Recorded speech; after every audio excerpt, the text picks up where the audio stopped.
సమయంలో వరకు కూడా మనందరినీ దేవుడు ఎన్నుకొని ఏర్పాటు చేసుకొని రాత్రికాల సమయంలో ఆయన సన్నిధిలో గడిపే భాగ్యాన్ని ధన్యతని మనందరికీ అనుగ్రహించిన దేవుని మహాకృపను బట్టి ముందుగా దేవుని స్థుతిస్తున్నాను. అలాగే కుటుంబస్తులు మీ అందరికీ కూడా ప్రతి ఒక్కరికి పేరు పేరున ప్రభావకరంగా తెలియజేసిన అందరికీ వందనాలండి.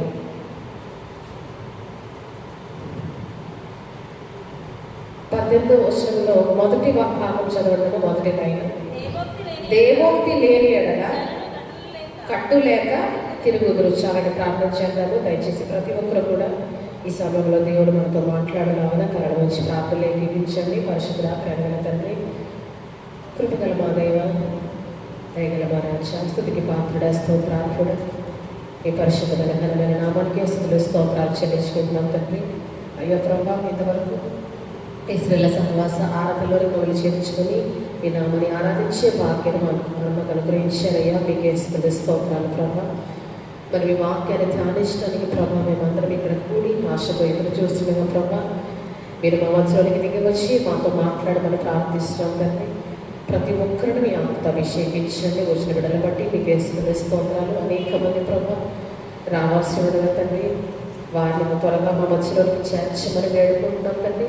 మీ జీవాహారాన్ని భుజించే భాగ్యాన్ని ప్రతి ఒక్కరికి దయచేయండి అయ్యా. మాట్లాడబోతున్నాను కూడా ప్రభా మీ ఆత్మతో అభిషేకించండి అయ్యా. ప్రభా తండ్రి, నా నోటిలో తండ్రి మీ యొక్క మాటలు నింపమని వేడుకుంటున్నాం తండ్రి. అయ్యా ప్రభా, నా హృదయంలో తండ్రి మీరు ఏర్పరిచిన జీవాహారాన్ని తండ్రి ఉంచి మీరే నా ద్వారా అందరితో మాట్లాడమని వేడుకుంటూ సమస్త ఘనత మహిమ ప్రభావములు మీ పరిశుద్ధమైన నామానికి ఆరోపించుకోండి. యేసు అతి పరిశుద్ధ నామం ద్వారా ప్రార్థన అడిగి వేడుకొనిచ్చినాం తండ్రి, ఆమేన్. దేవోక్తి లేని ఎడల జన్ల తిరుగుతానండి కట్టు లేక. దేవోక్తి అనగా మనం ఇంగ్లీష్ బైబిల్లో చూస్తే రెవల్యూషన్ అని ప్లేస్లో అంటే ప్రకటనైనా చివరికి ఏంటది దేవుని మాట కదండి. దేవోక్తి అన్న దేవుని మాటే, ప్రకటన అన్న దేవుని మాట, దేవుని ఆజ్ఞ, దేవుని శాసనం. కాబట్టి దేవుని మాట, దేవుని ఆజ్ఞ, ఆయన శాసనాలు కట్టడలు లేకపోతే జనులకి ఏముండదంటే ఇంకా అడ్డు అదుపు ఉండదు. ఖచ్చితంగా ఏదైనా చేయడానికి వారు తెగిస్తారు. కాబట్టి ఈరోజు మనం చూస్తే క్రైస్తవుని ఈరోజు అంటే నిజ విశ్వాసుని పాపము చేయకుండా ఏది ఆపుతుందంటే దేవుని మాట కదండి.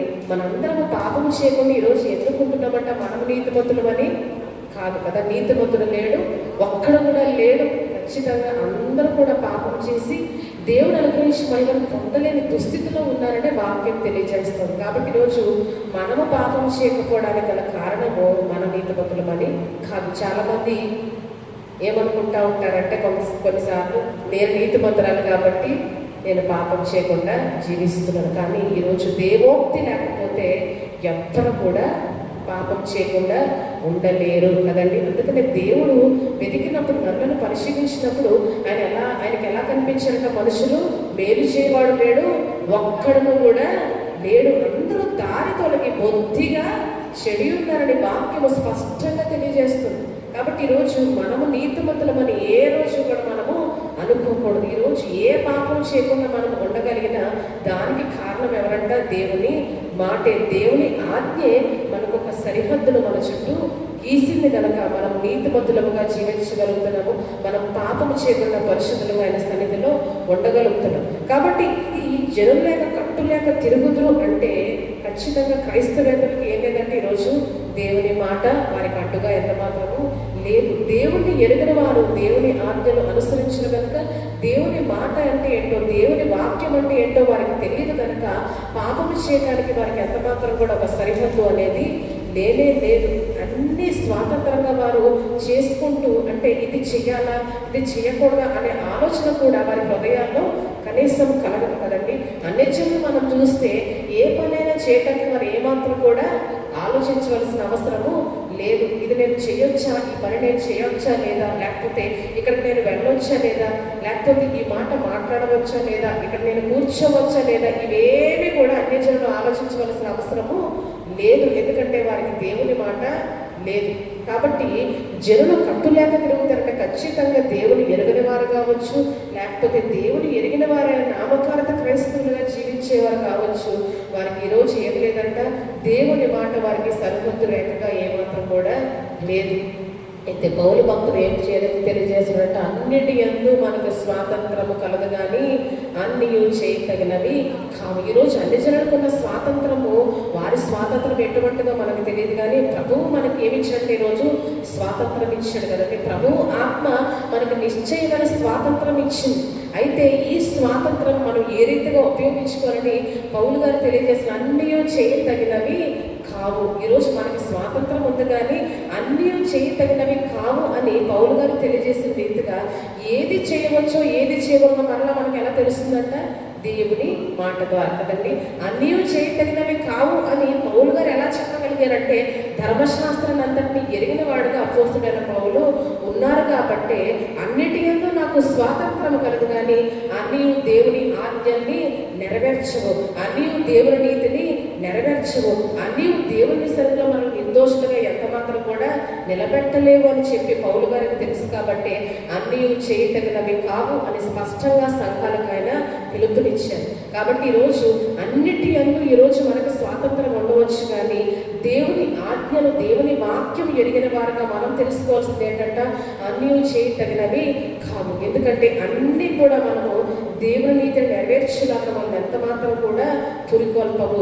అన్ని దేవుని సన్నిధిలో మనం ఎంత మాత్రం నిందారహితులుగా నిర్దోషులుగా నిలవబెట్టమనే విషయాన్ని ఖచ్చితంగా జ్ఞాపకం చేసుకోవాలి. కాబట్టి దేవోక్తి కనుక ఈరోజు మన జీవితాల్లో లేకపోతే, దేవుని మాట మనకు అడ్డుగా లేకపోతే, దేవుని వాక్యము మనకి ఈరోజు తెలియకపోతే ఖచ్చితంగా మన జీవితాలు ఎలా ఉంటాయంట? మన జీవితాలు కూడా అన్ని జనుల జీవితాల వల్లే అడ్డు లేకుండా పాపము చేయడానికి మనం ఏం చేస్తాము? తెగిస్తామంట.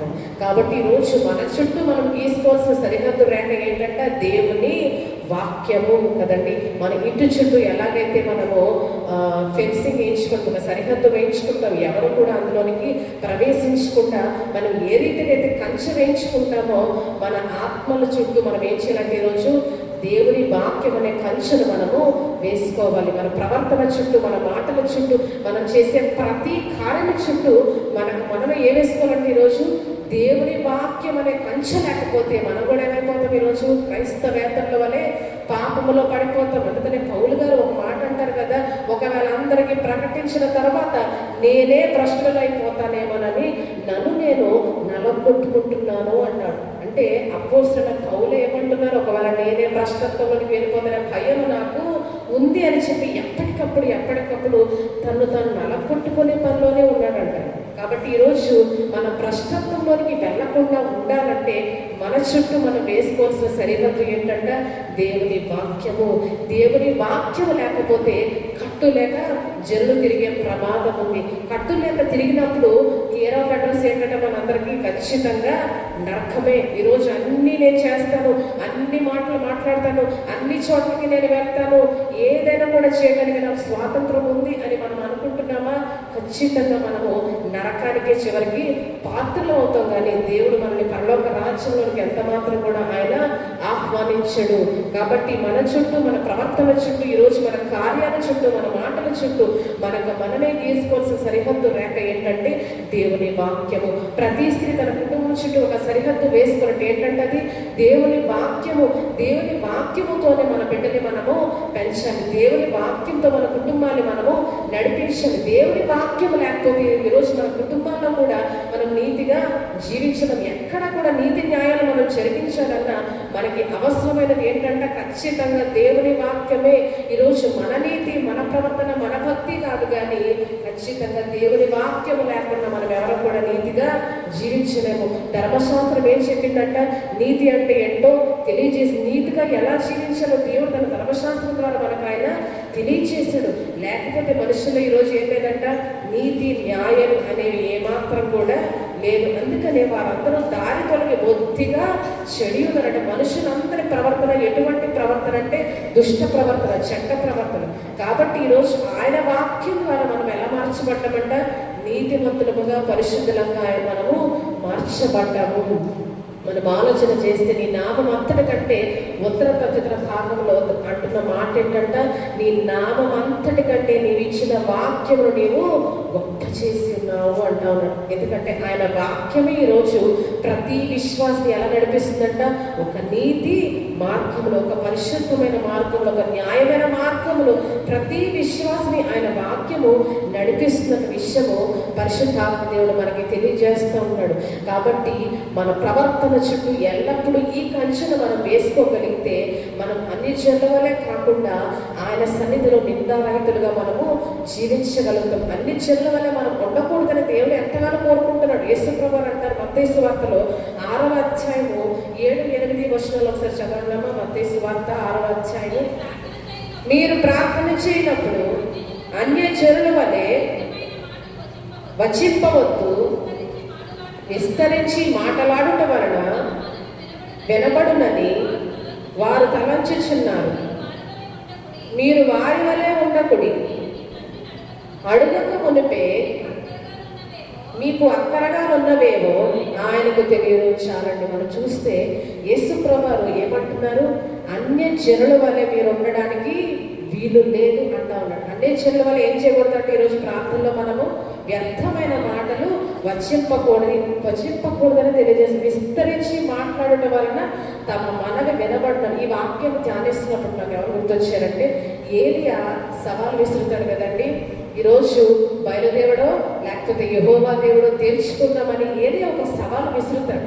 నిజంగా ఇశ్రాయేల్ అందరూ కూడా 2 పడవల మధ్య, 2 తలంపుల మధ్య వారు కొట్టుబెట్టాడినప్పుడు ఏలియా ఎలాగైనా ఇశ్రాయేల్ దేవుడి వైపు త్రిప్పాలని రోషం కలిగి ఒక సవాలు విసురుతాడు. ఇప్పుడు మనము ఎద్దుల్ని రెడీ చేసుకుందాం, సిద్ధపరచుకుందాము. మీరు మీ బయలుదేవతకి ప్రార్థన చేయండి, నేను యెహోవా నామాన్ని బట్టి ప్రార్థన చేస్తాను. ఏ దేవుడు కట్టెలు తగలబెట్టడం చేత ప్రత్యుత్తరం ఇస్తాడో ఆయన నిజ దేవుడని ఈరోజు మనము విశ్వసించాలి. ఒక సవాలు ఏలియా విసిరినప్పుడు అక్కడ బయలు ప్రవక్తలు ప్రార్థన చేస్తారు. మనం చూస్తే 1వ రాజుల గ్రంథం 18వ అధ్యాయం 25వ వచనం వారు చేసిన ప్రార్థన ఒకసారి చదువుదాము. అప్పుడు ఏలియా పిలిచి, అనేకులై ఉన్నారు కనుక మొదట చదవండి, సిద్ధము చేసి మీ దేవత పేరును పెట్టి ప్రార్థన చేయండి. అయితే మీరు చెప్పగా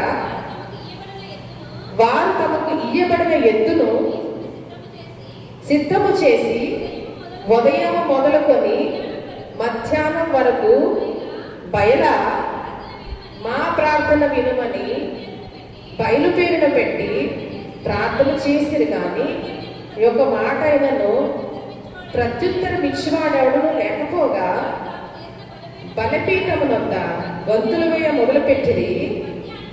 కాగా ఏలియా వాడు దేవుడై ఉన్నాడు, పెద్ద కేకలు వేడి, ఒకవేళ ధ్యానము చేయించున్నాడేమో, దూరమున ఉన్నాడేమో, ప్రయాణము చేయించున్నాడేమో, వాడు నిద్రపోచున్నాడేమో, ఒకవేళ లేపవలసి ఉన్నదేమో అని చేయగా గట్టిగా కేకలు వేయించు రక్తము కారు మట్టుకు తమ మర్యాద చొప్పున కత్తులతోనూ శస్త్రములతోనూ కోసుకొనుచుండిరి. ఈ ప్రకారము మధ్యాహ్నమైన తర్వాత అస్తమయ నైవేద్యము అర్పించే సమయం వరకు ప్రకటనము చేయించు వచ్చింది. కానీ మాట అయినను ప్రత్యుత్తరం ఇచ్చేవాడైనను లేకపోయాను. ఇక్కడ మనం చూస్తే ఈ బయలు ప్రవక్తలందరూ ఎవరంట? అన్య జనులు కదండి. అన్య జనుల వల్ల ఏం చేయదన్నాడు ఈరోజు యేసుప్రభువు మనల్ని, మీరు వారి వల్లే వ్యర్థమైన మాటలు వశింపకూడదు, ఆ రీతిగా మీరు ప్రార్థన చేయకూడదు. ఇక్కడ బయలు ప్రవక్తలు చేసిన కార్యాలు మనం చూస్తే ఏమేం చేస్తారంటే, వీరు చాలా గందరగోళాన్ని సృష్టించారు కదండి. కేకలు వేశారు, గంతులు వేశారు. మళ్ళీ ఏం చేస్తారంట, తమ దేహాలను సైతం వారు కోసుకునిచున్నారంట. అస్తమయం వరకు వారు ఏం చేశారంట, ప్రకటన చేస్తూ వచ్చారంట. అంటే బయలు దేవత వినట్లేదని చెప్పి ఉద్రేకంతో వారు ఏం చేశారు, తమ దేహాలను వారు కోసుకుంటే అప్పుడైనా ఒకవేళ బయలుదేవత వచ్చి వారికి ప్రత్యుత్తరం ఇచ్చి కార్యం చేస్తాడన్న ఆశతో వారు ఉద్రేకపూరితంగా కూడా అక్కడ వ్యవహరించారు. ఎంత ప్రకటన చేసినా ఎవరికి కూడా అక్కడ ఎటువంటి ప్రత్యుత్తరం కూడా దొరకలేదు. ఎందుకంటే వారు మనవి చేసింది ఎవరు కాదంట, అసలు దేవుడే కాదు. జీవము లేని రాళ్ళకి, రెప్పలకి, దేవతలకి వారు ఏం చేశారంట, వ్యర్థమైన మాటలు వచిస్తూ వారు ప్రార్థన చేశారంట, బయలు ప్రవక్త. కానీ ఈరోజు దేవుడు మనకి ప్రార్థన ఎలా చేయమని చెప్తాడు. ఏది ఆ పెద్ద ప్రార్థనే కాదు, ఒక చిన్న ప్రార్థన చేశాడు. తర్వాత వచనాల్లో మనం చదివితే 36వ వచనం చదవండి.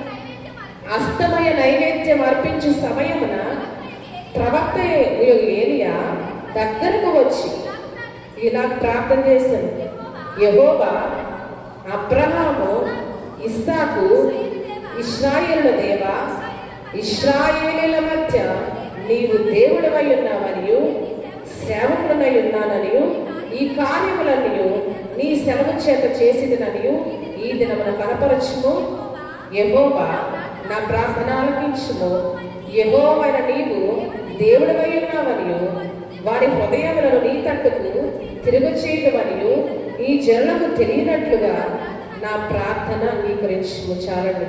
ఇక్కడ ఏలియా ఎప్పుడు ప్రార్థన చేస్తాడంట, అస్తమయ నైవేద్యం అర్పించు సమయమున ప్రార్థన చేసినట్టుగా ఉంది. ఈ బయలు ప్రవక్తలు ఎప్పటి వరకు ప్రార్థన చేశారంట, అసలు ఈ మన 29 వచనం చూస్తే మధ్యాహ్నమైన తర్వాత అస్తమయ నైవేద్యం అర్పించు సమయం వరకు వారు నోరు లెక్క నెప్పి పుట్టేలాగా వారు ప్రార్థన చేస్తూనే ఉన్నారంట. అంటే వారి పద్ధతుల ప్రకారం వారి మర్యాద చొప్పున వారు గందరగోళాన్ని సృష్టించి ప్రార్థన అయితే చేశారు, కానీ ఎవరు కూడా వారి ప్రార్థన ఆలకించలేదు. కానీ ఏలియా అస్తమయ నైవేద్యం అర్పించే సమయంలో కేవలం ఒక చిన్న ప్రార్థన చేశాడంట. మనం చూస్తే 38వ వచనంలో అతను ఇలాగ ప్రార్థన చేస్తుండగానే దేవుడు దిగి వచ్చి ఏం చేశాడంట, అక్కడ కట్టెలను ఆయన తగలపెట్టడం, అగ్ని దిగి వచ్చి కట్టెలను తగలపెట్టడం మనం చూస్తాం. అతను ఇలాగ ప్రార్థన చేస్తుండగానే దేవుని కార్యం అక్కడ నెరవేర్చబడింది. ఏలయనగా యెహోవా ఎవరంట, జీవము కలిగిన దేవుడు. హల్లెలూయా. ఈరోజు బయలు ప్రవక్తలు ఎందుకు అంత భయంకరంగా ప్రార్థన చేయవలసిన అవసరం ఏర్పడిందంటే, అంత ఉద్రేకంగా వారు ఎందుకు ప్రార్థన చేస్తారంటే, మా మనవి వినబడుతుందేమో, ఒకవేళ ఈ రీతిగా మేము మా దేహాలని గాయపరచుకుంటేనైనా మాకు ప్రత్యుత్తరం వస్తుందేమో అని చెప్పి వారి నోరులో నెత్తి కలిగేలా ప్రార్థన చేశారు, కానీ వారి ప్రార్థన వినబడలేదు. కానీ జీవము కలిగిన దేవుడైన యెహోవావైన మన దేవుడు ఏం చేశాడంట, ఏలియా ఒక చిన్న ప్రార్థన విశ్వాసంతో చేసినప్పుడు దేవుడు దిగి వచ్చి అక్కడ కార్యాన్ని చేస్తాడు. కాబట్టి యేసు ప్రభువు చెప్పిన రీతిగా ఈరోజు అన్ని జనుల వల్లే మనం ప్రార్థించడానికి వీలు లేదు. ఇక్కడ దేవుని గొప్పతనాన్ని వివరిస్తూ ఏలియా ఇక్కడ ప్రార్థన చేస్తాడు. అంతకు మించి ఏలియా దేవుని వాక్యాన్ని అనుసరించిన వాడుగా ఉన్నాడు. ఒకవేళ దావీదు భక్తులు కీర్తనకారుడు అంటా ఉంటాడు, ఒకవేళ నా హృదయంలో నేను పాపము లక్ష్యము చేస్తే ప్రభువు నా మనవి వినకపోవును. ఏలియా చేసిన ప్రార్థన ఒక చిన్న ప్రార్థన ఎందుకు అంగీకరించబడిందంటే, ఏలియా దేవుని కొరకు ఎలా జీవించినట్ట, ఒక రోషం కలిగిన ప్రవక్తగా కదండి. బ్రతికినంత కాలం, జీవించినంత కాలము దేవుని కొరకు రోషం కలిగిన ప్రవక్తగా అతడు పనిచేసిన. దేవుని పరిచయలో ఎంత రోషం కలిగి అతడు ముందుకు సాగాడు, దేవుని వాక్యాన్ని అనుసరించి నడిచాడు. కాబట్టి అతడు చేసిన ప్రార్థన అంగీకరించబడింది. ఒక గొప్ప కార్యము వారందరి ముందు జరగాలంటే అది సాధారణమైన విషయము కాదు. అంత గొప్ప కార్యము ఏలియా చేసిన చిన్న ప్రార్థన ద్వారా ఎలా జరిగిందంటే, ఏలియా జీవితం ద్వారా దేవుడు అది నెరవేర్చాడు. ఈరోజు మన జీవితాల చుట్టూ ఇందాక నేను చెప్పినట్టుగా దేవుని వాక్యం అనే సరిహద్దును మనం వేసుకుంటే మన జీవితంలో చేసిన చిన్న ప్రార్థనకు గొప్ప గొప్ప ఆశీర్వాదాలు దేవుడు మనకు అనుగ్రహిస్తున్నాం. హల్లెలూయా చెప్తామా? హల్లెలూయా. ఈరోజు మన ప్రవర్తన చుట్టూ ఏం వేసుకోవాలంటే, దేవోక్తిని, దేవుని వాక్యాన్ని మనం గీసుకున్నట్లయితే, దేవుని వాక్యాన్ని అనుసరించి మనం నడిచినట్లయితే ఏలియా చేసిన కార్యాలు మనం కూడా చేయగలుగుతాం. ఎందుకంటే ఏలియా మన వంటి స్వభావం కలిగిన మనుష్యుడే అని పరిశుద్ధ గ్రంథం స్పష్టంగా తెలియజేస్తుంది. కాబట్టి ఈరోజు గొప్ప గొప్ప భక్తులు చూసిన కార్యాలు మేము చూడలేము అని మనం అనుకోచాలదు, కానీ మనం దేవుని కొరకు ఎలా జీవించాలంట, రోషం కలిగిన జీవించాలి. అయితే ఈ జ్ఞానాన్ని మనకు అనుగ్రహించేది ఎవరంటే చుట్టూ దేవుని వాక్యమే. దేవుని మాట ఎలా జీవించాలని మనకి తెలియజేస్తుంది. దేవుని మాట ఏ విషయంలో ఎలాంటి నిర్ణయాలు తీసుకోవాలో తెలియజేస్తుంది. దేవుని మాట ఎక్కడికి మనం నడవాలో, ఎవరితో మాట్లాడాలో తెలియజేస్తుంది. దేవుని మాట మన చుట్టూ సరిహద్దు రేఖను గీసి పాపములో మనం పడిపోకుండా మనల్ని అడ్డుకుంటుందంట కదండి. ఈరోజు పాపములో మనం పడకుండా మనం ఈరోజు వెనక్కి రాగలుగుతున్నామంటే దానికి కారణం మనం కాదు, మన నీతి కాదు, కానీ తుదకు దేవుని వాక్యమే. ఈరోజు పాపములో పడిపోతున్నారా? వారి చుట్టూ ఏమి లేదంట, దేవుని వాక్యం అనే సరిహద్దు రేఖను వారు తీసుకోలేదు. కాబట్టి మనము మన ప్రవర్తన విషయంలో ఎంతో జాగ్రత్తగా ఉండాలి. మనం చేసే ప్రతి కార్యం నిమిత్తం, మనం చేసే ప్రతి పని నిమిత్తం, మనం మాట్లాడే ప్రతి మాట నిమిత్తం జాగ్రత్త కలిగి దేవోక్తిని అనుసరించి మనం నడవగలిగితే ధర్మశాస్త్రం అనుసరించే వారు ఎవరంట? ధన్యులు అని వాక్యం తెలియజేస్తుంది. కాబట్టి ఆ ధన్యత మనం ఈరోజు మన జీవితాల్లో చూడాలంటే దేవుని వాక్యాన్ని అనుసరించాలి. దేవుని వాక్యాన్ని అనుసరించి మనం నడిచినప్పుడు, మన ప్రవర్తన చుట్టూ దేవుని వాక్యం అనే సరిహద్దులు మనం తీసుకున్నప్పుడు మనం చేసే ప్రార్థనలు దేవుడు అంగీకరిస్తాడు. వ్యర్థమైన మాటలు వచించకుండా మనం ఏం చేయాలంటే ఈరోజు దేవుని యొక్క గొప్పతనాన్ని మనము వివరిస్తూ సందర్భానికి తగిన ప్రార్థన చేశాడు. ఇక్కడ ఏది కదండి, సందర్భానికి తగిన ప్రార్థనే అతను ఇక్కడ చేశాడు. అయ్యా, ఈ కార్యాలన్నీ నీ సెలవు చేసిందని ఈ దినమున మీరు అందరికీ కూడా కనపరచయ్యాలని చెప్పి సందర్భానికి తగిన ప్రార్థన చేశాడు. దేవుని గొప్పతనాన్ని వివరించాడు. వెంటనే దేవుడు అతని ప్రార్థన ఆలపించి గొప్ప కార్యాన్ని చేశాడు. యేసు ప్రభువు ఈరోజు మన నుంచి కోరుకుంటుంది ఏంటంటే, అన్యజనుల వలె మనం ఉండడానికి వీలు లేదు. ఎందుకంటే ఆయన లోకానికి వచ్చి మన కొరకు ప్రాణం పెట్టింది దేనికంట? మనల్ని ప్రత్యేకించుకోవడానికి, అన్యజనుల నుంచి మనల్ని వేరుపరచడానికే ఆయన లోకంలోనికి దిగి వచ్చాడు. కాబట్టి వారి వలె మనం ప్రవర్తించడానికి వీలు లేదు. వారి వలె అన్నింటిలో పాలు పంపులు పొందడానికి వీలు లేదు. కాబట్టి మనం వారి నుంచి మనం ఏం చేయాలంట? మనల్ని మనమే ప్రత్యేకించుకోవాలి. అప్పుడు దేవుడు మనం చేసే ప్రార్థనలు ఆలకిస్తాడు. మరి విశేషంగా ఆయన ఏం చెప్పాడంట? మత్తయి సువార్తలో ఒకసారి మనం చూస్తే అన్యజనులు ఏ రీతిగా ఉంటారు యేసు ప్రభువు తెలియజేస్తుంటారు. మత్తయి రాసిన సువార్త 20వ అధ్యాయం 25వ వచనం నుంచి చదవండమ్మా. మత్తయి సువార్త 20వ అధ్యాయం. అందుకు యేసు తన యొద్దకు వారిని పిలిచి,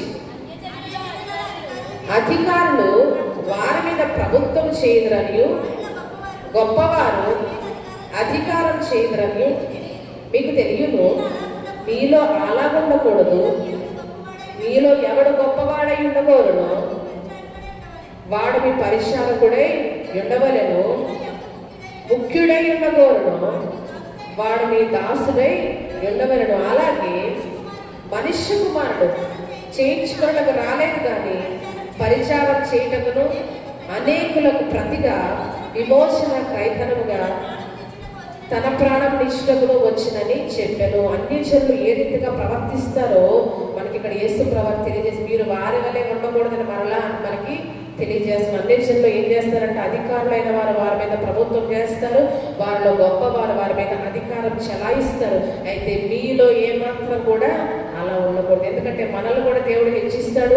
క్రైస్తవుల్లో కూడా అధికారులు ఉన్నారు, క్రైస్తవుల్లో కూడా గొప్పవారు ఉన్నారు, క్రైస్తవుల్లో కూడా ధనవంతులు ఉన్నారు. కానీ దేవుడు ఏం చూడాలని ఆశపడుతున్నాడంట? మనలో ఒక దాసుని స్వభావము, ఒక పరిచారకుని స్వభావం చూడాలని ఆయన ఆశపడుతూ ఉన్నాడంట. ఈరోజు గొప్పవాళ్ళైన తర్వాత వారి స్వభావంలో మనం ఏం చూస్తామంట? మార్పులు చూస్తాం. ఇది అన్యజనుల ప్రవర్తనని దేవుడు స్పష్టంగా తెలియజేశారు. అన్యజనులు ఈ రీతిగా వారు చేస్తారు కనుక మీరు వారి వలె ప్రవర్తించడానికి వీలు లేదు. రాజుల నెబుకద్నెజరు కూడా ఏం చేశారంట? గర్వంతో ఉన్నప్పుడు దేవుడు వెంటనే అతని పొగరంతా కూడా అణిచివేసి అతను పశువులోనే గడ్డి వేసే స్థాయిలోకి అతన్ని తీసుకుని వచ్చాడంట. రాజుల నెబుకద్నెజరు ఎందుకు అంతగా గర్వించాడు? అతను ఒక అన్యజనుడు. దేవుని వాక్య జ్ఞానం నెబుకద్నెజరుకి లేదు కాబట్టి అతను తన అధికారాన్ని బట్టి, తన రాజనగలను చూసుకొని అన్నిటిని బట్టి అతడు హృదయంలో ఒక గర్వ హృదయానికి లోనే అహంకార స్వభావానికి అతడు తావిచ్చాడంట. వెంటనే దేవుడు అక్కడి నుంచి అతని క్రింద పడవేసినప్పుడు అప్పుడు నెబుకద్నెజరు తన గర్వాన్ని ఏం చేశాడంట? విడిచిపెట్టాడు.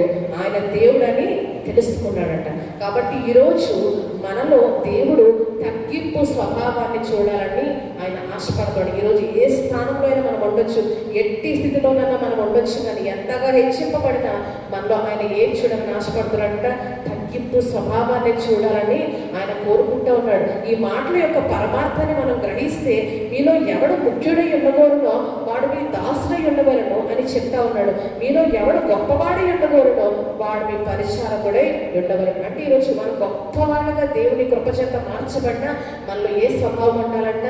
పరిచారకుని స్వభావం దేవుడు చూడాలని ఆశపడతా ఉన్నాడు. మనము ఒక ముఖ్యమైన స్థితిలోనికి, స్థానంలోనికి వెళ్ళినా మనలో ఏ స్వభావం ఉండాలంట?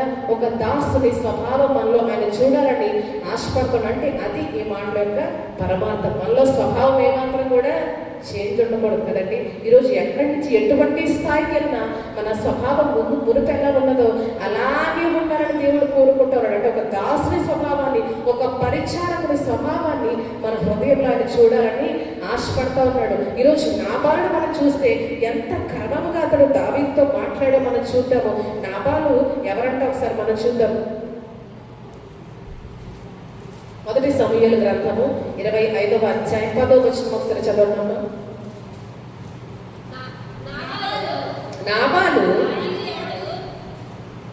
దావీదు ఎవడు, యెష్షయి కుమారుడెవడు విడిచి దాసులు ఇప్పుడు అనేకులు ఉన్నారు. ఇతను మాట్లాడిన మాటలు మనం చూసాము. అలాగే అతని పరిచయం కూడా గ్రంథకర్త ఇస్తున్నాడు. 25వ అధ్యాయం 2వ వచనం ఒకసారి చదవడమ్మా.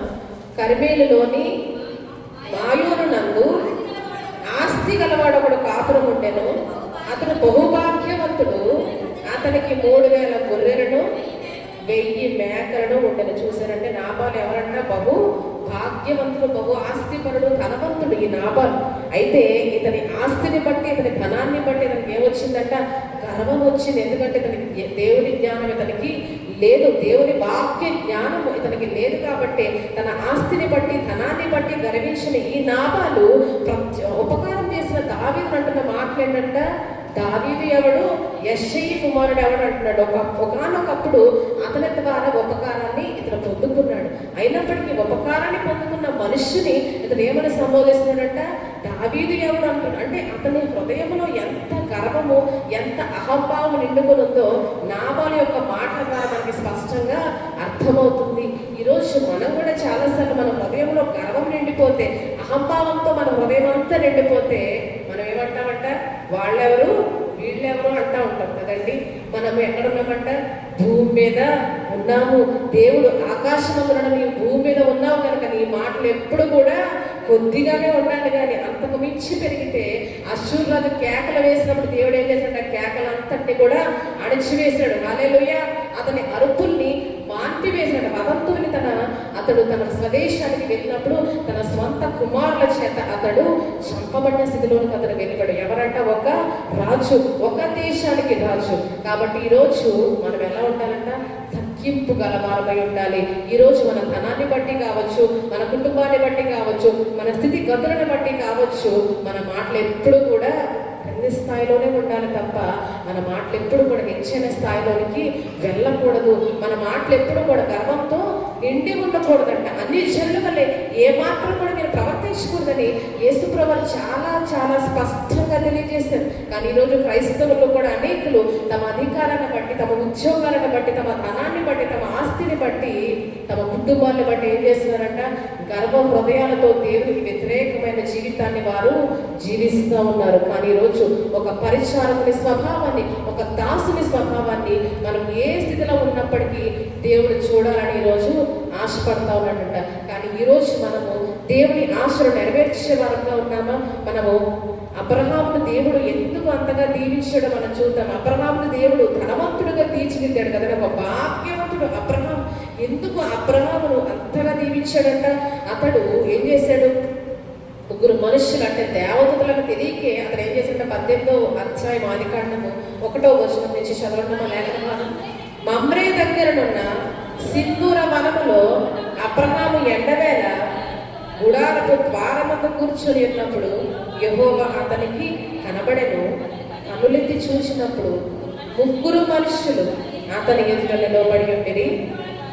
అతడు వారిని చూచి గుడారపు వాకిట నుండి వారిని ఎదుర్కొనుటకు పరుగెత్తి నేల మట్టుకు వంగి, ప్రభువా నీ కటాక్షము నా మీద ఉన్నాయనగా ఇప్పుడు నీ దాసుని దాటిపోవద్దు, నేను కొంచెము నీళ్లు తెప్పించదును, దయచేసి కాళ్ళు కడుగుకొని ఈ చెట్టు క్రింద అలసట తీర్చుకొని కొంచెం ఆహారం తెచ్చదను, మీ ప్రాణములను బలపరుచుకుని తర్వాత మీరు వెళ్ళవచ్చును. ఇందు నిమిత్తము కదా మీ దాసుని యొద్దకు వచ్చిద్దరను చాలని మనం చూస్తే ఇక్కడ వారెవరో కూడా తెలియకపోతే ఏం చేశారంటే అబ్రహాము వారి వద్దకు పరిగెత్తుకుంటూ వెళ్ళాడంట. ఎండవేళ అబ్రహాము చక్కగా తీరికగా అక్కడ కూర్చొని ఉన్నప్పుడు అతని కన్నులెత్తి చూసినప్పుడు ముగ్గురు మనుషులు అతనికి కనబడినప్పుడు అతను ఏం చేశారంట, ఆతిథ్యం ఇవ్వాలన్న ఆశతో. ఎవరంటే ధనవంతుడు, ఎవరంటే అబ్రహాము ఒక ధనవంతుడు కదండి, సాధారణమైన మనుషుడు కాదు. కానీ అబ్రహాము దేవుడు ఎంతగా దీవించాడంట. అబ్రహాం 19వ అధ్యాయంలో మనం చూస్తే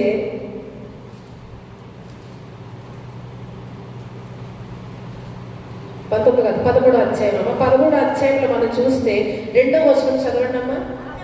అబ్రహాము వెండి బంగారములు పశువులు కలిగి బహుధనవంతుడై, చాలా ధనవంతుడు కూడా కాదంట, బహుధనవంతుడు అంటే చాలా రిచ్ మ్యాన్ గా దేవుడు అతన్ని ఆశీర్వదించాడు. అటువంటి బహుధనవంతుడని అబ్రహాము అతనికి ముగ్గురు మనుషులు మార్గంలో కనిపించినప్పుడు వారి యొద్దకు ఎలా వెళ్ళాడంట, పరుగున వెళ్ళి మీరు నా యొద్దకు వచ్చి అలసట తీర్చుకోండి, మీ ప్రాణాలను బలపరచుకోండి, ఇందు నిమిత్తమే కదా మీరు మీ దాసుని యొద్దకు వచ్చారు అని చాలా తగ్గింపు కలిగి మాట్లాడటం మనం చూస్తాం. అందుకే బహుశా నేను లేఖన భాగం చదువుతున్నప్పుడు అబ్రహాము దేవుడు అంతగా, హల్లెలూయా, అబ్రహాము దేవుడు అంతగా దీవించడం గల కారణం ఏంటంట, అతని యొక్క తగ్గింపు స్వభావమే. వారు భోజనం చేస్తున్నప్పుడు కూడా అక్కడ అతను నిలుచునే ఉన్నాడు. 8వ వచనం చదవడమ్మా అదే అధ్యాయంలో.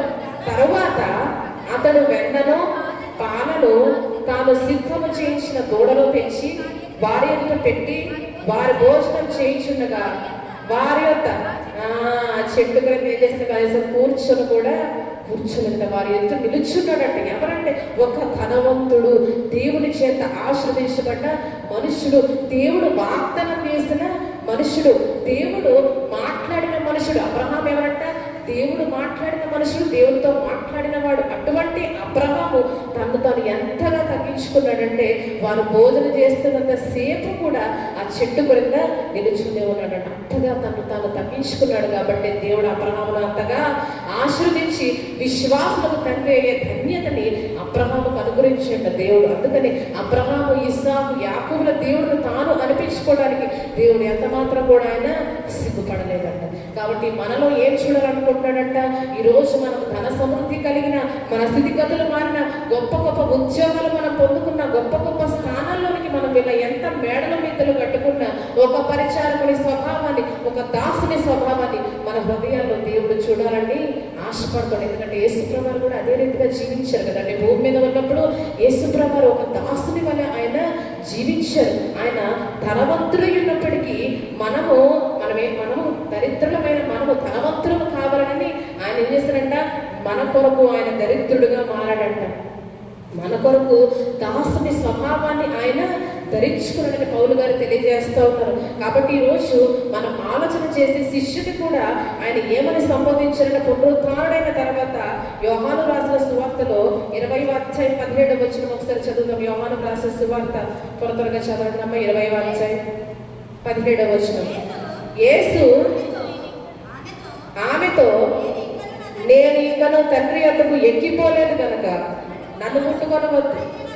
నా సహోదరుల యొద్దకు వెళ్ళి నా తండ్రియు మీ తండ్రియు, నా దేవుడును మీ దేవుడికైన వారి యొద్దకు ఎక్కిపోవచ్చున్నానండి. చూసారంటే ఏమంటారు ఇక్కడ యేసుప్రభువు వారు, నా సహోదరుల యొద్దకు నీవు వెళ్ళి మాటలన్నీ కూడా తెలియజే. శిష్యులు ఏమంటారంట, సహోదరులు అంటే తనతో పొరుగువారిగా ఆయన అక్కడ మాట్లాడుతుంది. ఎప్పుడంటే పునరుద్ధరణైన తర్వాత, మరణాన్ని జయించిన తర్వాత, ఆరోహణానికి ముందు ఆయన ఏం చేస్తూ ఉంటారు, నా సహోదరుల యొద్దకు వెళ్ళి మాటలన్నీ కూడా నీవు తెలియచెప్పాలని ఆయన అంటూ ఉన్నారు. అంటే ఎంతగా యేసుప్రభువు తాను తగ్గించుకున్నారు. ఆయన మాటల ద్వారా స్పష్టంగా అర్థం. ఇంకా చెప్పాలంటే ఎంతగా ఆయన తగ్గించుకున్నాడంటే, ఒక మానవుడి చేత బాప్తిస్మాన్ని పొందేంతగా తగ్గించుకున్నాడు. ఎవరి దగ్గర పొందారంట, బాప్తిస్మిచ్చు యోహాను దగ్గర. అతను ఆటంకపరిచిన, అతను అడ్డగించినప్పుడు నీతి యావత్తు ఇలాగూ జరిగించిన మనకు ఇయ్యున్నదయ్యా ఇప్పటికీ ఇలాగూ కానీ అని చెప్పి ఒక మానవుడి చేతిలో ఒక దేవుడైన యేసు ప్రభువారు బాప్తిస్మాన్ని పొందుకొని ఎంతగా తాను ఆయన రిక్తునిగా తగ్గించుకున్నారంట. అంతగా ఆయన తగ్గించుకొని మనకేం చెప్తున్నారు, మీరు కూడా తగ్గించుకొని జీవించండి. ఒక పరిచారకుల వల్ల, ఒక దాసుల వల్లే మీ స్వభావం ఉండాలి, కానీ మీ స్వభావంలో ఎప్పుడు కూడా మార్పు అనేది ఉండకూడదు అని యేసు ప్రభువు తెలియజేస్తున్నారు. చిన్నపడ్డ వల్లే మీరు ఉండకపోతే మీరు పరలోక రాజ్యంలో ఎంత మాత్రం కూడా ప్రవేశించలేరని యేసు ప్రభువు స్పష్టంగా తెలియజేశారు. కాబట్టి ఈరోజు మన హృదయాల్లో ఒకవేళ గర్వం వస్తున్నట్లయితే, మన హృదయాల్లో ఒకవేళ అహంకార స్వభావం అహంభావం వస్తున్నట్లయితే ఇప్పుడే మనం దాన్ని అణచివేసుకోవాలి. ఎలాగంట, దేవుని నామాన్ని బట్టి, దేవుని వాక్యాన్ని బట్టి మనం ఒక చుట్టూ ఒక సరిహద్దు రేఖను గీసుకోవాలి. ఎందుకంటే మనం గర్వాంధులుగా ఉండుట తగదు. అది దేవుని వాక్యానికి వ్యతిరేకము. దేవోక్తి లేకపోతే జనులు ఎలా ఉంటారంట, గర్వాంధులుగా మారిపోతారు. దేవోక్తి లేకపోతే జనులు అహంకార స్వభావం కలగారుగా మారిపోతారంట. నాబాలు ఒక గర్విష్ఠిగా ఉన్నాడు. నెబుకద్నెజరు తన గర్వం చేత తన స్థితిని ఒక్క క్షణంలో పోగొట్టుకున్నాడంట. వారు ఎవరంటే దేవుని వాక్య జ్ఞానము లేనివారు. కాబట్టి ఈరోజు దేవోక్తి అయితే మనకు దేవుడు అనుగ్రహించాడు, దేవుని వాక్య జ్ఞానాన్ని దేవుడు మనకి ఇచ్చాడు. ప్రతిదినం ఆయన మనకి వాక్యాన్ని వినే ఒక అవకాశాన్ని, వాక్యాన్ని ఇచ్చాడు. కాబట్టి మన చుట్టూ, మన స్వభావాల చుట్టూ మనం వేసుకోవాల్సిన సరిహద్దు ఏంటంటే దేవుని వాక్యము. గర్వాంతులుగా మనం ఉండి దేవుని ఆశీర్వాదాలు పోగొట్టుకోకుండా ఉండాలని దేవుడు ఎంతగానో ఈరోజు ఆశపడతా ఉన్నాడంట. ఒకవేళ గర్వం మన హృదయంలో మనకు తెలియకుండా ప్రవేశించినట్లయితే మనం ఇప్పుడు ఏం చేయాలంట, ఈ గర్వ స్వభావాన్ని మానివేసుకోవాలి. అహంకారాన్ని మనము తీసివేసుకోవాలి, అహంభావాన్ని మనము తీసివేసుకోవాలి. ఎందుకంటే ఎవరి హృదయంలో ఎప్పుడైనా ఈ గర్వం వచ్చే అవకాశము ఉంది, ఎవరు దానికి అతీతులు కాదు కదండి. కాబట్టి ఎప్పుడు ఒకవేళ మన హృదయంలో గర్వం వచ్చిన అహంకార స్వభావమైన తలంపులు మనకు వచ్చినప్పటికీ మనం ఏం చేయాలంటే ఈరోజు అది దేవునికి ఇష్టమైన ప్రవర్తన కాదు. మీరు అన్యజనుల వల్లే గర్వాంతులుగా ఉండకూడదు, అన్యజనుల వల్ల మీరు అధికారం చలాయించేవారుగా ఉండకూడదని యేసు ప్రభువు తెలియజేసింది. ఇంతగా ఒక పరిచారకుని స్వభావం వల్లే, ఒక దాసుని స్వభావం వల్లే మన స్వభావాన్ని మనము మార్చివేసుకోవాలి. అప్పుడు దేవుడు మన ఎంతగానో సంతోషిస్తాడు. అబ్రహామును ఆశీర్వదించినట్టు మనం ఒకవేళ తగ్గించుకుంటే మనల్ని కూడా దేవుడు ఎంతగానో ఆశీర్వదిస్తాడు. ఆఖరిగా ఒక మాట నేను చెప్పాలని ఆశపడతాను. మత్తయి రాసిన సువార్త, అన్యజనులు దేని కొరకు విచారిస్తారు, యేసు ప్రభువు తెలియజేసిన 6వ అధ్యాయము 31వ వచనం చదవడం ఒకసారి. మత్తయి రాసిన సువార్త, ఏమి తిందుమో, ఏమి త్రాగుదమో, ఏమి ధరించుకుందమో అని చింతింపకుడి. అన్యజనులు వీటన్నిటి విషయం ఏం చేస్తారంటండి, విచారిస్తారు. మనం చూస్తే ఇప్పుడు అన్యజనులు ఉండకుండా మనం ఉండాలంటే మనకి ఏమంటగా ఉందంటే ఈరోజు దేవుని వాక్యము. ఇక్కడ దేవుని వాక్యం ఏం చెప్తుంది, క్రింద యేసు ప్రభువు ఏ వాగ్దానం మనకి ఇచ్చారంటే ఇవన్నీ మీకు కావాలని ఆయనకు ఆల్రెడీ తెలుసు. కాబట్టి మీరు ఆయన రాజ్యాన్ని, నీతిని మొదట వెతకండి అని ఒక దేవుని వాక్యాన్ని మనం ఒక సరిహద్దుగా వేశారు. మనం ఏం చేయకూడదంటే ఇప్పుడు ఏమి తిందమో, ఏమి త్రాగుదమో, ఏమి ధరించుకుందామో అని మనం విచారించకూడదండి. ఎందుకంటే దేవుని వాక్యాన్ని బట్టి ఈరోజు మనము విశ్వాసంతో సాగాలని ఆయన కోరుకుంటున్నాం. అన్యజనులు అయితే వీటన్నిటి విషయమే వారు ఏం చేస్తారంట, విచారిస్తారు. అయితే మనం అన్యజనుల వల్లే ఉండకూడదని దేవుడు ప్రతి దినము కూడా ఆయన కోరుకుంటా ఉన్నాడు. కాబట్టి అన్ని జనుల వల్ల మనం ఏం చేయకూడదంటే వాటన్నిటి విషయమే మనము చింతించకూడదు. రేపటి దినాన్ని కూడా 34వ వచనంలో చూస్తే రేపటి గురించి కూడా మీరు అసలు చింతించవద్దు అంటారు. అంటే దేవుని వాక్యము వారి నుంచి మనం ఎలా ప్రత్యేకిస్తుందో మనం ఈరోజు ఖచ్చితంగా జ్ఞాపకం చేస్తుంది. ఎందుకంటే అన్ని జనులు రేపటి గురించి చింతిస్తారు, భవిష్యత్తు గురించి చింతిస్తారు, మరి విశేషంగా మరణాన్ని గురించి కూడా వారు చింతిస్తారు. నిరీక్షణ ఇతరుల వల్లే మీరు దుఃఖపడుకున్నట్లు ఈ సంగతులు మీకు తెలియకుండా నాకు ఇష్టము లేదు అని అపోస్తలుడైన పౌలు గారు ఒక మర్మాన్ని తెలియజేస్తూ ఉంటారు. ఆ రీతిగా ఈరోజు దేని విషయం కూడా మనం చింతించకూడదు, దేని నిమిత్తం కూడా మనం విచారించకూడదు, ఆలోచించకూడదు. మీరు అన్ని జనుల నుంచి ప్రత్యేకంగా ఉండాలి. అన్ని జనులు అయితే వీటన్నిటి విషయమై చింతిస్తారు, విచారిస్తారు. కానీ మీరు మాత్రం నా వాక్యాన్ని బట్టి ఏం చేయాలంట, ఈ రీతిగా మీరు ఉండకూడదు అని చెప్పి యేసు ప్రభువు స్పష్టంగా తెలియజేస్తూ ఉన్నారు. దావీదు గారు ఒక చక్కటి మాట, నాకు చాలా ఇష్టమైన మాట, నేను చిన్నవాడినయ్యుంటిని ఇప్పుడు ముసలివాడినై ఉన్నాను, ఆయనను నీతిమంతుల సంతానం విడవబడటం కానీ వారి సంతానం భిక్షమెత్తటం కానీ నేను చూచినట్లేదని ఒక మాట అంటూ ఉంటారు. నిజంగా తన కన్నులారా ఆయన నీతిమంతుల ఆశీర్వాదాన్ని ఆయన చూశారట. కడు వృద్ధుడుగా దావీదు తన జీవితంలో మరణించినప్పుడు చిన్నవాడిగా ఉన్నది మొదలుకొని వృద్ధుడి వరకు అతను చూసిన అనుభవాన్ని అతను మనకి అక్కడ వ్రాస్తా ఉన్నాడు. అతను నీతిమంతులు విడవబెట్టట, వారి సంతానం భిక్షమెత్తట అసలు నా కన్నులారని ఇప్పటి వరకు నేను చూచట్లేదని చెప్తాను. కాబట్టి ఈరోజు ఒకవేళ భవిష్యత్తుల గురించి మనకు చెప్తుందా, రేపటి గురించి మనకు చెప్తుందా, ఒకవేళ వీటన్నిటి విషయమే అన్ని జనులు విచారిస్తారేమో కానీ క్రైస్తవులమైన మనము, దేవుని వాక్యాన్ని ఎరిగిన మనము, దేవోక్తిని తెలుసుకున్న మనము ఏం చేయకూడదంట, వీటన్నిటి విషయమై విచారించడానికి, చింతించడానికి, ఏడవడానికి వీలు లేదు. ఆయన మనల్ని పోషించే దేవుడు, ఆయన మనల్ని నడిపించే దేవుడు. ఈ దేవుడు సదాకాలం మనకు దేవుడై ఉన్నాడు. మరణం వరకు ఆయన మనల్ని నడిపించును. హల్లెలూయా! ఎంత గొప్ప మాటలు కీర్తనకారులు రాశారండి. సదాకాలం ఆయన మనకి ఎలా ఉన్నాడంట, దేవుడుగా ఉన్నాడు. ఎంతవరకు నడిపిస్తాడంటే మరణం వరకు కూడా ఆయన మనల్ని నడిపిస్తాడు. ఆ తర్వాత ఆయన వాక్యాన్ని అనుసరించి మనం జీవిస్తే నిత్య రాజ్యంలోనికి ఆయన మనల్ని చేర్చుకుంటాడంట. కాబట్టి యోబు గ్రంథంలో ఒక చక్కటి మాటలు దేవుడు సిడుగాల్లో ప్రత్యక్షమై యోబుతో చెప్తా ఉంటారు. ఆఖరికి ఈ మాటలు చూసి ముగించుకుందాం. యోబు గ్రంథము 38వ అధ్యాయము 39వ వచనాన్ని చదవండి అమ్మా. యోబు రాసిన గ్రంథం 38వ అధ్యాయం. ఆడు సింహము నిమిత్తము నీవు ఎరను వేటాడగవా? సింహము పిల్లలు తమ తమ గుహలలో పట్టుకున్నప్పుడు, తమ గుహలలో పొచ్చినప్పుడు నీవు వాటి ఆకలి తీర్చదవా? తిండి లేక తిరుగులాడుచు కాకి పిల్లలు దేవునికి మొరపెట్టినప్పుడు ఆ కాకికి ఆహారము సిద్ధపరచువాడేవాడు. సింహం పిల్లలకు సైతము, కాకి సైతం ఆయన ఏం చేస్తున్నాడంట, ఆహారము సిద్ధపరిచే దేవుడుగా ఉన్నాడంట. మనం చూస్తే సింహం పిల్లలు తమ తమ గుహలలో పండుకున్నప్పుడు, పొచ్చినప్పుడు ఆకలి తీర్చేది ఎవరంట, మన గొప్ప దేవుడు. కాబట్టి అనేకమైన పిచ్చుకల కంటే మనం ఎవరమంటే ఈరోజు శ్రేష్ఠులు. కాబట్టి ఆయన మనల్ని ఖచ్చితంగా పోషిస్తాడు. ముదిమి వచ్చే వరకు నేను ఎత్తుకొని వాడను నేనే, తల వెంట్రుకలు నెరై వరకు నేను ఎత్తుకొని వాడను నేనే. ఎందుకంటే నేనే చేసి ఉన్నాను కాబట్టి. చంక పెట్టుకొని వాడను నేనే, నేను ఎత్తుకొని రక్షించి వాడను కూడా నేనే. హల్లెలూయా! గొప్ప వాగ్దానాల చేత దేవుడు ఈ రోజు మనల్ని బలపరుస్తూ ఆత్మీయ జీవితంలో మనల్ని ఆయన ముందుకు నడిపిస్తున్నాడు. ఏ బాధ కలిగినా, ఏ చింత కలిగినా, ఏ సందేహం కలిగినా దానికి తగిన వాగ్దానాలు, దానికి తగిన వాక్యాలన్నీ కూడా పరిశుద్ధ గ్రంథంలో మన కొరకు ఆయన వ్రాయించాడు. కాబట్టి వాటన్నిటిని బట్టి ఈ రోజు మనల్ని మనం ఏం చేసుకోవాలంటే అన్ని జనుల నుంచి మనల్ని మనమే వేరుపరచుకోవాలి, ప్రత్యేకించుకోవాలి. ఈరోజు అన్ని జనులు ఏ రీతిగా ప్రవర్తిస్తారు, 3 విషయాలు, ఇంకా చాలా విషయాలు చెప్పుకోవచ్చు దేవోక్తులు, కానీ సమయము లేదు.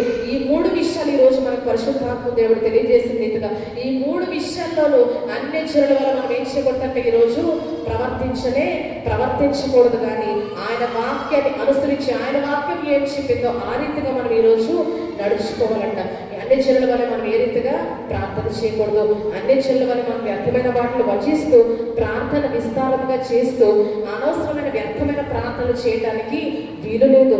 దేవుని గొప్పతనాన్ని మనము తలపోసుకుంటూ, దేవుని గొప్పతనాన్ని వివరిస్తూ మనం ఏం చేయాలంట, ఆయనకి ఇష్టమైన ప్రార్థన చేయాలి. నిజమైన ప్రార్థన, తనకు నిజముగా మొరపెట్టే వారికి యెహోవా సమీపంగా ఉన్నాడు కనుక ఒక నిజమైన ప్రార్థన, ఆయన గొప్పతనాన్ని వివరిస్తూ మనం చేయగలిగితే, మనము ఆయన వాక్యాన్ని అనుసరించి జీవించగలిగితే మన ప్రార్థనను ఆయన అంగీకరిస్తాడు. కాబట్టి మనం ఈ రోజు తెలుసుకున్న విషయాలకు అనుగుణంగా అన్ని జనుల వలె మనం గర్వాంతులుగా కూడా ఉండకూడదు. అన్ని జనుల వలె లోకానుసరమైన విషయాల కోసం మనము విచారించకూడదు, చింతించకూడదు. ఈ 3 విషయాల్లో కూడా దేవుడు మనకు అనుగ్రహం చేసిన మాటల విధంగా మనం ఏం చేయాలంట, జీవించాలి. కాబట్టి ఈరోజు అన్ని జనుల వలె మనం ప్రవర్తించుకుంటాం. మనమే ప్రత్యేకించుకోవడానికి దేవుని వాక్యం అనే సరిహద్దును మనమే గీసుకోవాలి. ఎందుకంటే దేవోక్తి లేని ఎడల జనులు కట్టులేక తిరిగే ప్రమాదం ఉంది, నాశనానికి వెళ్ళిపోయే ప్రమాదం ఉంది. కాబట్టి మన చుట్టూ మనం ఈ రోజు నుంచి ఏం వేసుకోవాలంట, దేవుని వాక్యం అనే సరిహద్దును, కంచును మనం వేసుకున్నప్పుడు ఎలా నడవాలో, ఎలా మాట్లాడాలో, ఎలా ప్రవర్తించాలో ఆయనే మనకు బోధిస్తాడు. మనల్ని ఆయన నిత్య రాజ్యంలోనికి ఆయన చేర్చుకుంటాడు. అతి కృప దేవుడు తన పరిశుద్ధాత్మ ద్వారా మనందరికీ అనుగ్రహించుగాక. ఆమేన్. ఈ సమయంలో